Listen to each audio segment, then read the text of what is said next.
네, 다 같이 한 목소리로 우리 읽겠습니다. 내가 나의 종 야곱, 내가 택한 자 이스라엘, 곧 너를 위하여 내 이름을 불러 너는 나를 알지 못하였을지라도 내게 칭호를 주었노라.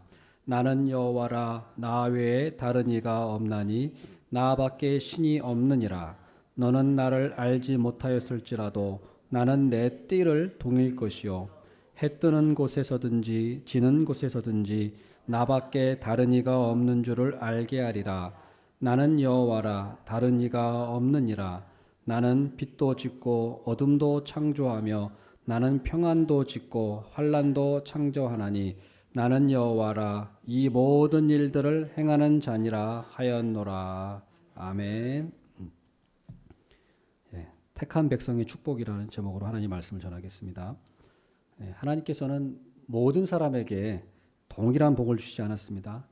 모든 사람을 구원하시지도 않았습니다. 인간적으로는 모든 사람이 복을 받고 모든 사람이 구원을 받았으면 더없이 좋겠습니다만은 하나님께서는 모든 사람을 구원하지 않으셨어요. 그것이 하나님의 계획이 아니었습니다.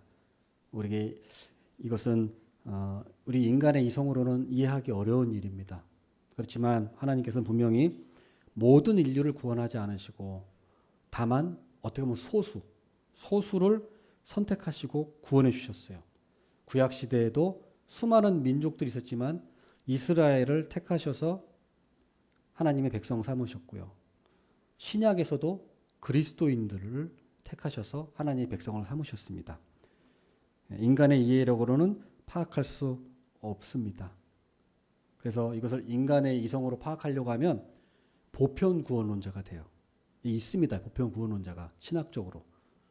그래서 아니 어떻게 하나님이 누구는 구원하고 누구는 지옥 가게 했느냐. 아니다. 하나님은 다 천국 가게 하신다. 이게 보편 구원론이에요. 이런 사상이 만연해 있어요. 만연해 있어요. 네. 그러나 우리는 그걸 배격해야 돼요. 우리는 보편 구원론이 아닙니다. 우리는 이 선택, 하나님의 선택을 우리는 믿어야 돼요.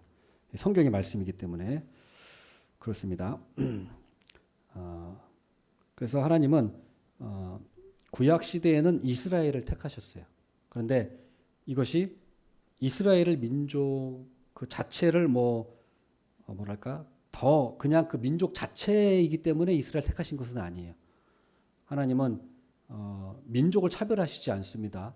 하나님이 이스라엘의 민족을 택한 것은 샘플로 이렇게 샘플로 하신 것이지 이스라엘 민족이 그냥 민족 자체가 좋아서 그런 것이 아니에요.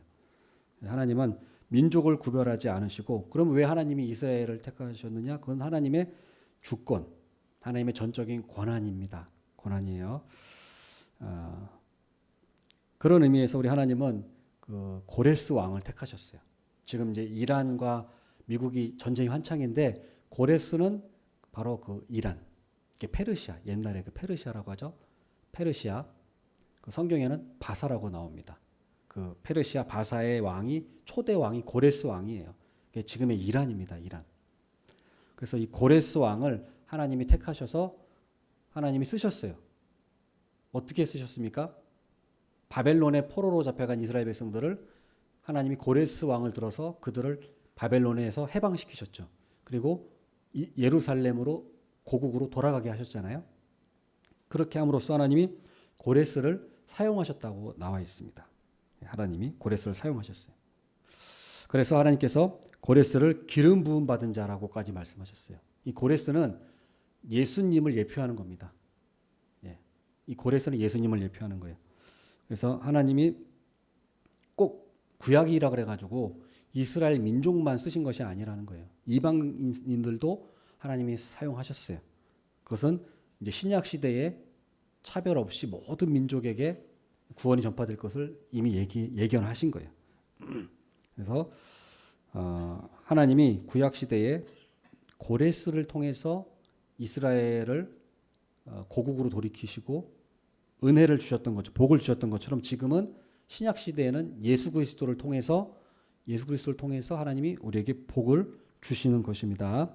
그래서 오늘 말씀은 택한 백성이 받는 축복을 세 단계로 오늘 말씀을 전하겠습니다. 첫 번째 단계, 택한 백성이 받는 축복. 첫 번째 단계는 지명하여 불러주셨다는 거예요.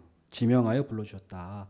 우리 4절 말씀 한번 보면은 4절 말씀 보면은 뭐라고 되어 있습니까? 그 중간에 보면 내 이름을 불러 이렇게 말씀하고 있어요. 내 이름을 불러. 내 이름을 불렀다. 하나님이 우리를 택하실 때는 이름을 불렀다는 거예요. 이게 은혜로운 겁니다. 하나님께서 그냥 도매급으로 얘들아 다 와라 이렇게 하지 않으시고 아무개야, 아무개야 한 사람 한 사람 이름을 불러서 하나님이 호명하셨다는 거예요. 호명. 예. 얼마나 큰 은혜. 나사로야, 예? 사무엘아, 베드로야, 사오라 이렇게 하나님이 다 일일이 부르셨잖아요. 하나님의 백성들을. 그런 것처럼 하나님께서는 지명하여서 이름을 부르신다는 거예요. 그러니까 지명하여 부르셨는데 지명하여 불러서 주신 은혜 두 가지가 있어요. 그 첫 번째로는 오른손으로 붙들어 주시는 은혜예요. 오른손으로 붙들어 주신 은혜. 이사야서 45장 1절에 나와 있습니다. 이사야 45장 1절 한번 읽겠습니다. 시작. 여호와께서 그의 기름 부음을 받은 고레스에게 이같이 말씀하시되 내가 그의 오른손을 붙들고 그 앞에 열국을 항복하게 하며 내가 왕들의 허리를 풀어 그 앞에 문들을 열고 성문들이 닫히지 못하게 하리라.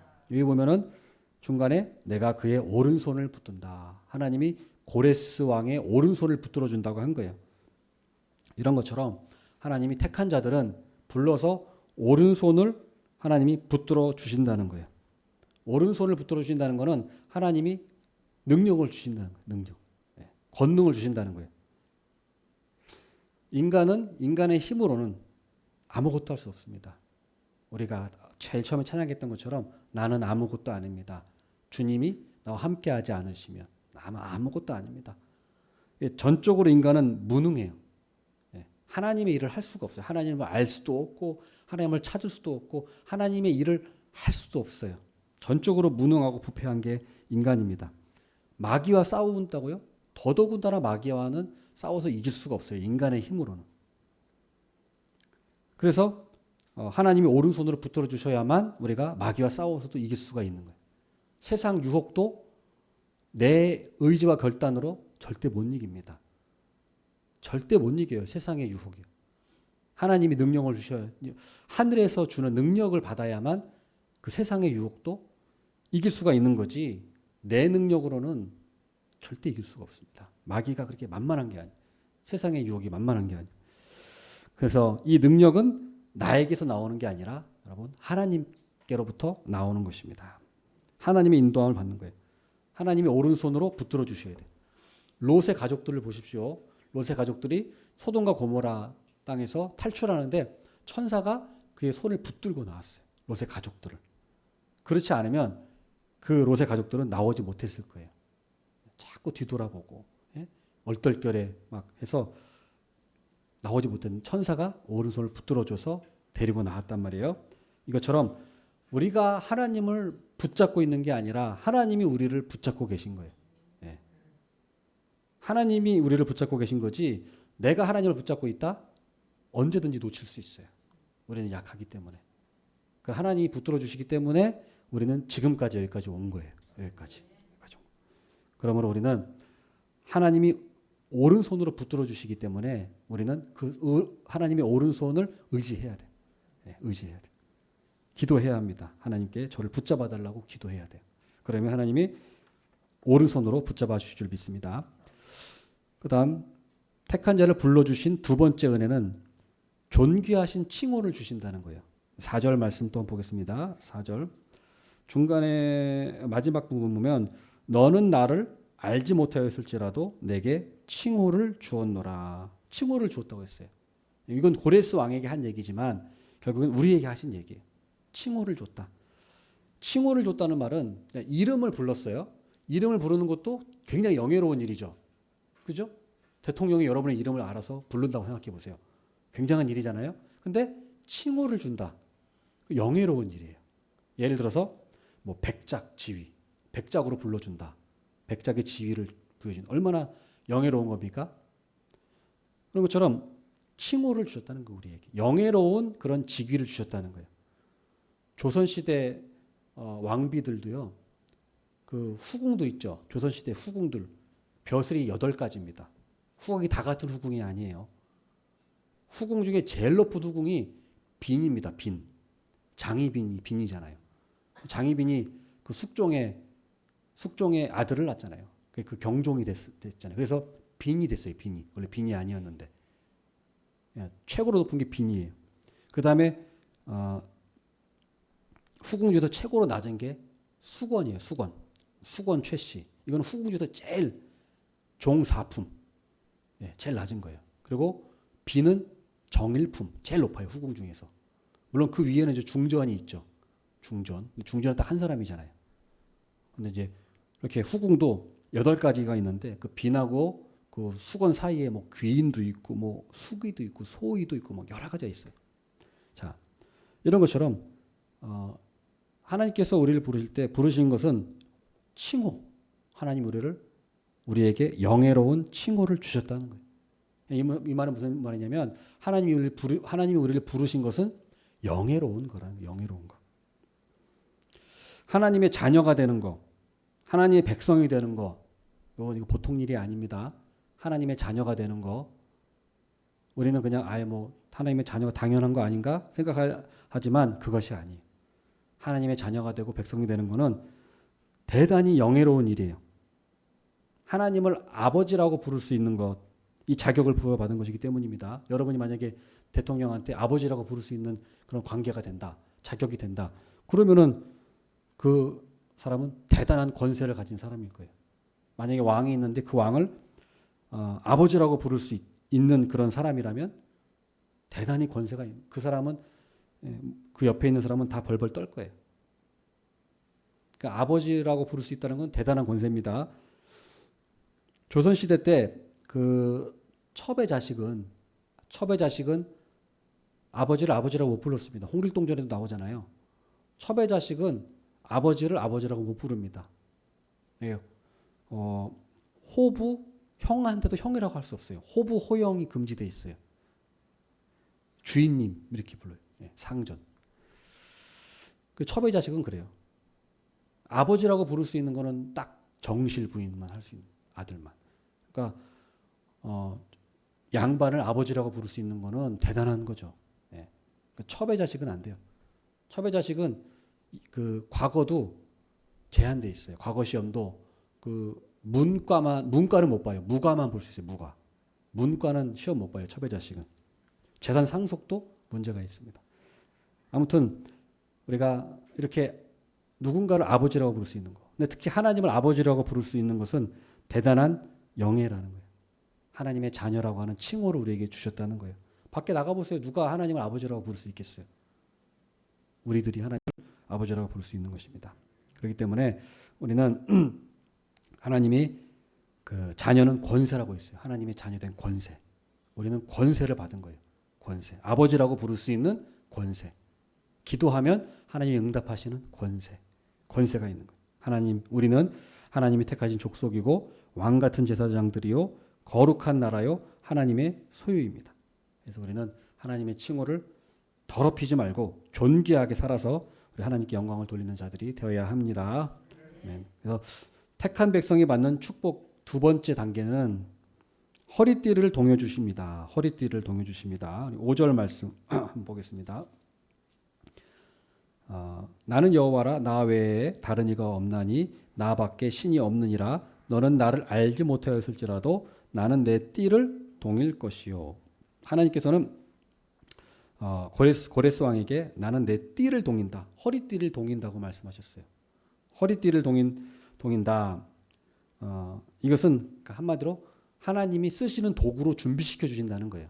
허리띠가 딱 돼야 일을 할 수 있잖아요. 우리 뭐 일할 때 허리띠 단단히 동여 매시죠. 그렇죠? 제대로 일하려면 허리띠 딱 동여 매고 하는 것처럼 하나님이 고레스 왕의 허리띠를 동여신다는 것은 하나님께서 우리를 도구로 쓰시기 위해서 딱 이제 준비시켜 주신다는 거예요.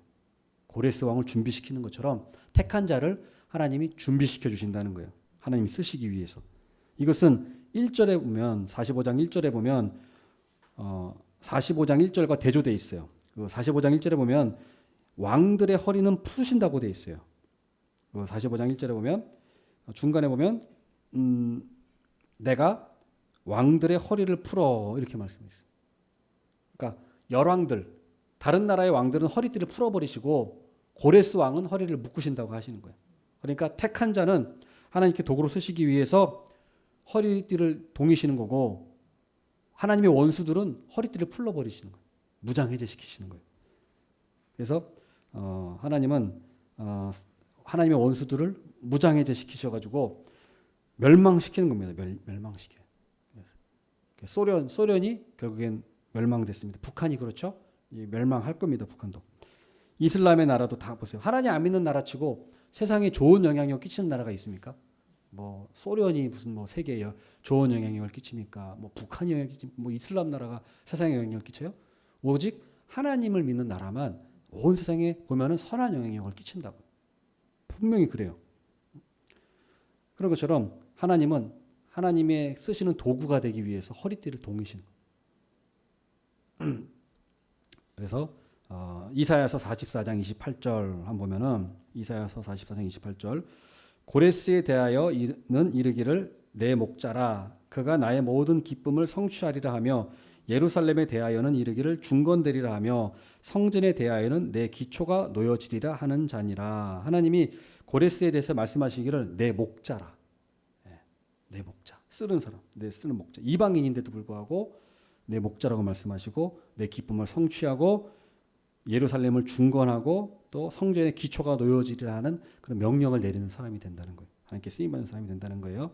그래서 하나님은 반드시 택한 백성을 사용하시기 위해서 준비시켜 주세요. 준비시켜 주세요. 저도 보면은 하나님께서 제 인생을 뒤돌아보면 하나님이 저를 다 준비시킨 거였어요. 보면은 하나님 쓰시기 위해서 다 준비시킨 거예요. 오늘도 찬양인도 기타로 했지 않습니까? 열심히 기타를 배워서 준비한 거예요. 다 보면은. 다 쓰임 받는 거 이렇게. 하나님은 다윗을 백성을 돌보시는 왕으로 세우시기 위해서 다윗을 어렸을 때부터 준비시켰어요. 양떼를 돌보는 일, 형들은 어때요?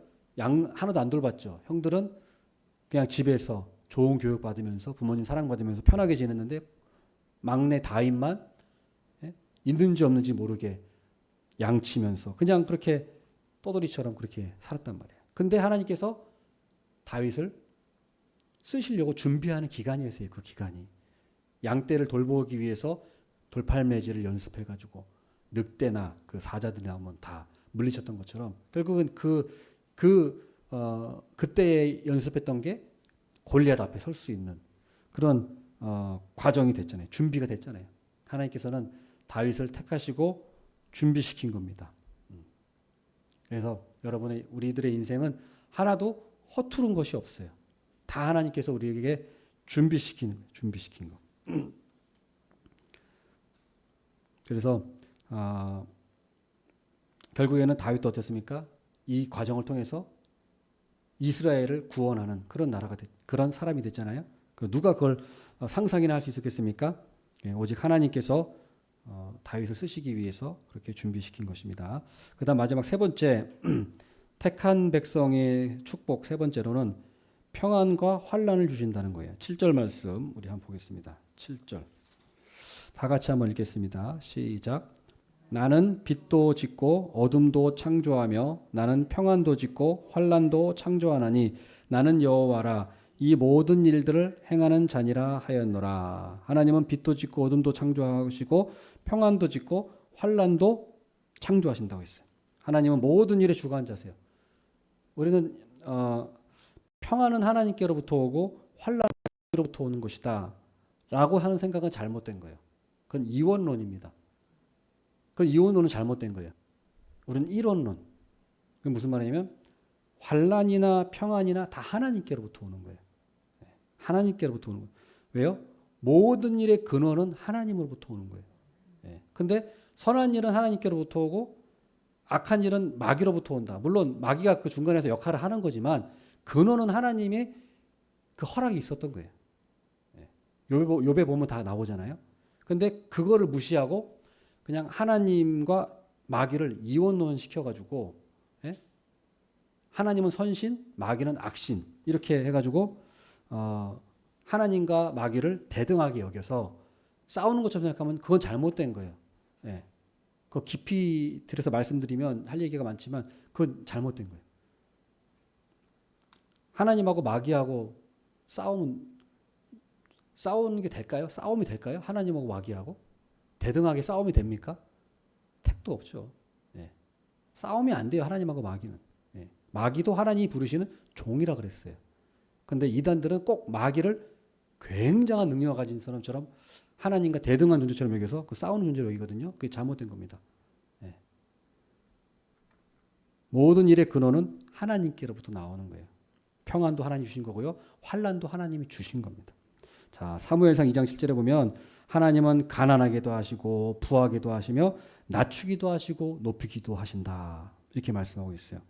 그래서 우리가 평안 속에 있거나 또는 환난을 당할 속에 있거나 어느 가운데 있을지라도 우리는 만사가 하나님이 주관하신다는 사실을 꼭 믿어야 돼요. 그리고 평안에 있든지 환난에 있든지 내가 할 일을 하면 돼요. 내가 하나님을 믿고 내가 해야 할 일을 해나가면 되는 겁니다. 그래서 두 가지로 또 말씀드리면 하나님 평안을 주실 때는 우리 감사해야 돼요. 평안을 주실 때는 감사해야 합니다. 여러분 만약에 모든 일이 어려움이 없으시고 고요하고 평안하시다면 하나님이 주신 복으로 알고 감사해야 돼요. 이건 내가 잘해서 내가 잘해서 평안한 거지라고 우리는 교만하게 자랑하면 안 됩니다. 하나님 앞에서 겸손하게 이 평안도 하나님이 주신 거지 하고서 하나님께 영광을 돌려야 돼요. 여러분 운전을 하면 내가 아무리 운전 실력이 뛰어나고 전방을 막 눈을 부릅뜨고 전방 주시하고 예? 또 교통법규를 막 철저히 지켜도 옆에서 들이박으면 어떻게 할 거예요? 예. 내가 전방 주시하고 제한 속도 맞게 딱 가는데 차선 맞게 가는데 옆에서 술 마신 사람이 들이박으면 어떻게 할 거예요? 어떻게 피해? 여기 보고 있는데 여기 와서 들이박는데 어떻게 피해? 무슨 수로 피해요? 예? 그게 안 되는 거예요. 응? 소용이 없어요. 그러니까 우리가 편안하게 안전운행할 수 있는 것도 하나님의 은혜인 거예요. 예. 받으면 어쩔 수 없어요. 어떤 분은 보면은 그 신경외과 의사 전문인데 본인이 파킨슨병에 걸렸다고 간증이 나온 걸 봤어요. 여러분도 보신 분이 있을 거예요. 자신이 파킨슨병 전문인데 정작 본인이 파킨슨병에 걸려가지고 얼마나 정말 그런 마음이 힘들었겠습니까? 자기 병도 못 고치면서 누구 병을 고치겠다고. 그러니까 이게 무슨 말이에요? 자기가 아무리 의사가 지식이 많고 해도 못 막는 거예요. 파킨슨병의 원인을 지금도 모른다는데 어떻게 해요? 원인을 모른대요. 파킨슨병의 원인. 그러니까 그거 어떻게 하겠어요? 그러니까 우리가 평안하다는 것은요. 다 하나님께서 허락해 주신 거예요. 하나님이 주신 거예요. 내가 잘해서 평안한 것이 아닙니다. 그리고 평안할 때 감사해야 되고요. 그리고 평안할 때 하나님을 더 잘 섬기려고 해야 돼요. 평안할 때 하나님을 더 잘 알려고 해야 되고 평안할 때 하나님을 더욱 섬기려고 해야 합니다. 건강할 때 건강을 주셨을 때 그 힘으로 그 건강으로 하나님의 일을 해야 돼요. 그렇지 않고 건강할 때 내 힘을 낭비하면 하나님이 건강을 뺏어가실 수도 있어요. 삼손이 그렇지. 삼손. 하나님 힘을 주셨으면 그 힘을 하나님을 위해서만 사용이 되는데 이방 여인한테 빠져가지고 그 힘을 이방 여인한테 탕진했어요. 그러니까 결국에 힘을 뺏겨버렸잖아요. 뺏기고 두 눈 뽑히고 마지막에 하나님이 은혜를 주셔서 큰 일은 했습니다만 또 비참한 어떤 그런 과정을 겪었잖아요. 마찬가지. 우리 재물이 있을 때도 그 재물을 하나님을 위해서 바르게 사용해야 합니다. 그렇지 않고 그냥 헛된 일로 소모하면 다 날아가게 돼요. 그럼 나중에 차라리 그때 하나님을 위해 쓸 걸. 뭐 이렇게 되는 경우가 있단 말이죠. 그래서 우리가 건강과 재물은 건강하고 재물이 있을 때 평안할 때 우리가 그걸 잘 사용해야 돼요. 왜요? 건강이고 재물이고 시간이고 하나님이 우리에게 맡기신 거예요. 맡기신 거. 청직. 우린 청직입니다. 청직. 그래서 나에게 있을 때, 평안할 때 우리가 그것을 잘 사용하는 우리가 모두가 되기를 바라겠습니다. 요한복음 9장 4절도 한번 마저 보시면 때가 아직 낮음에 나를 보내신 이 일을 우리가 하여야 하리라. 밤이 오리니 그때는 아무도 일할 수 없느니라. 때가 있어요. 때가. 평안할 때는 우리가 감사해야 되고 평안할 때는 하나님의 일을 더 열심히 해야 돼요. 그렇게 될 줄 믿습니다. 그다음 마지막으로 환난 중에는 기도를 해야 돼요. 환난 중에 기도해야 돼요. 성도라고 해서 세상에 평안한 일만 있는 것은 아니죠. 성도라고 해서 환난을 비껴가지 않습니다. 때로는 아무 죄가 없어도 하나님께서 우리에게 환난을 주실 때가 있어요. 어려움을 주실 때가 있습니다. 분명히 있어요. 사도행전 14장 22절에도 하나님의 나라에 들어가려면 많은 환난을 겪어야 할 것이니라. 하나님의 나라에 들어가려면 많은 환난을 겪어야 한다고 말씀하고 있습니다. 믿는 사람도 병들고요. 믿는 사람도 실패하고 믿는 사람도 고통을 겪고 믿는 사람도 좌절을 경험합니다. 어려운 환난을 이런 환난을 당해요. 근데 이런 환난을 당했을 때 나는 왜 이렇게 재수가 없을까?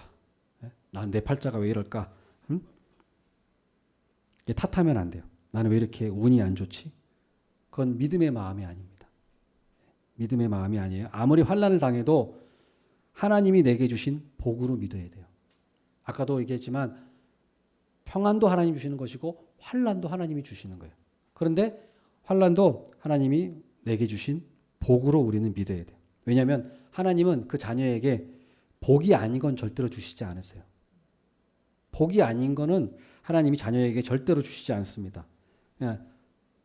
그래서 환난을 당한 것도 물론 그 당시 힘들지만 그것이 결국에는 하나님께서 우리에게 주신 복으로 믿어야 돼요. 우리 인간의 짧은 판단으로 소견으로 판단하면 안 돼요. 그래서 우리는 환난을 당할지라도 원망과 불평 이것은 어떤 상황에서도 하지 말아야 돼요. 어떤 상황에서도 원망과 불평은 하지 말아야 됩니다. 대신 우리는 믿음으로 인내해야 돼요. 왜냐하면 하나님이 주신 환난은 기한이 있어요. 기한이 있고 또 감당할 수 있는 환난입니다. 고린도전서 10장 13절 한번 읽겠습니다. 시작. 사람이 감당할 시험 밖에는 너희가 당한 것이 없나니 오직 하나님은 미쁘사 너희가 감당하지 못할 시험 당함을 허락하지 아니하시고 시험 당할 즈음에 또한 피할 길을 내사 너희로 능히 감당하게 하시느니라. 아멘. 우리는 이 말씀을 자꾸 까먹어요. 어려움이 닥치면 이거 어떡하나. 그러나 하나님은 감당하지 못할 시험은 애초에 안 주신다고 했어요. 애초에. 감당하지 못할 시험은 애초에 주지 않으신다고 했어요. 그러니까 우리는 그걸 믿어야 돼요. 믿어야 돼요.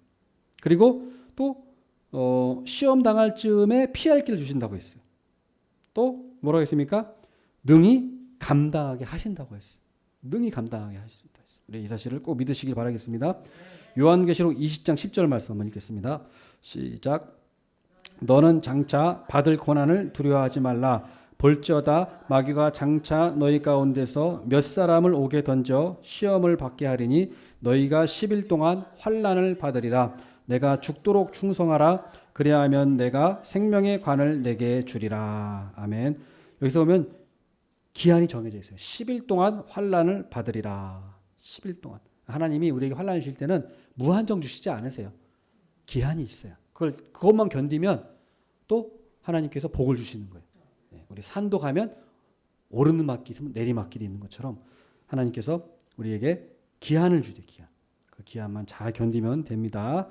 그러므로 환난 중에 우리는 믿음을 잃지 말아야 되고 환난이 있을 때 우리는 더욱 하나님을 우리는 찾고 하나님을 더 가까이 하는 그런 기회로 삼아야 될 줄로 믿습니다. 시편 50편 15절 말씀 한번 읽겠습니다.